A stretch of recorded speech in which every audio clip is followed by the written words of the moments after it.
So, in a somewhat analogous fashion to the way the authors of the DSM laid out the neurocognitive disorders section, um, in this section, what we're going to find and what we're going to walk through first are some distinct phenomena that we will cover and cover in detail before we get into individual use disorders, meaning individual these 10 distinct classes of drugs.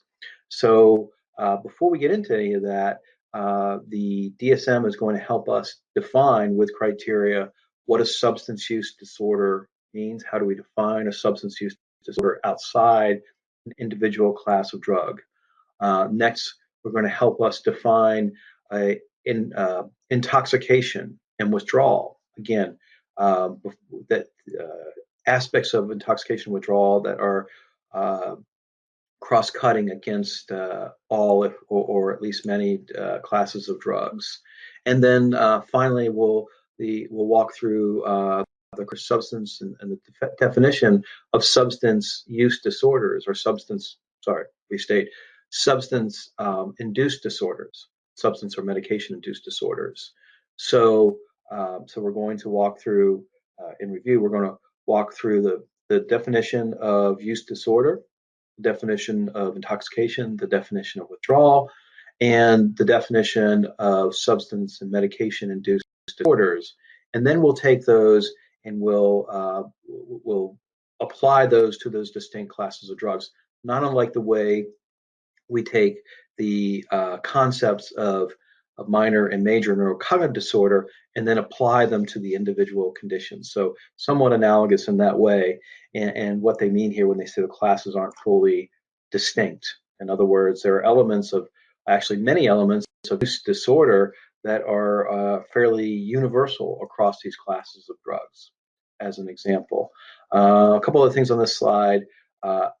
Everything, there's a commonality among all substances of abuse and all addictive behaviors where that involves the activation of reward pathways. And in fact, outside the scope of this course, but this is kind of this addictive behaviors are something I think we're going to see a greatly expanded section upon in the next version of the DSM. We're going to see internet addiction, social media addiction, video gaming addiction, pornography addiction, among others. And I feel confident in that, not just because of the literature that's coming out around these phenomena, but also what I'm seeing increasingly in my own practice. So, so we'll touch on that here and there, but it is kind of beyond the scope of the course.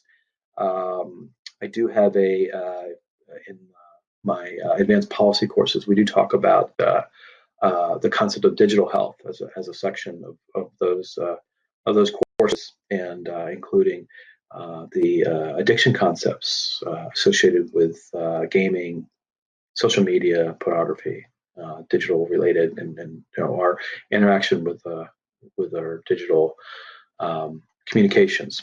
So anyway, so that's kind of the opener. So we'll kind of walk through these cross-cutting concepts first, and then walk through each class of drug as well as gambling as a addictive behavior. So off we go. So a couple concepts here under these essential features. So these are things that are common among all, or you could even say universal among all substance use disorders.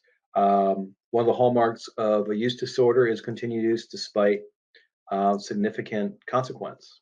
And that's something we'll hear as we go through each class of drug, and even in gambling as an addictive behavior, we'll see that same concept apply. The other thing here is underlying change, and sorry, that is supposed to be change, not chance. Underlying change in brain circuits that persist beyond detoxification. So that's just a fancy way of saying that substances, and particularly when we use them regularly, heavily, and over a period of time, that they affect our brain. In fact, affect the physiology of our brain in a way that even more so from when this version was first published. We can see, measure, and quantify in brain imaging. Some of those changes are reversible with recovery and sustained recovery.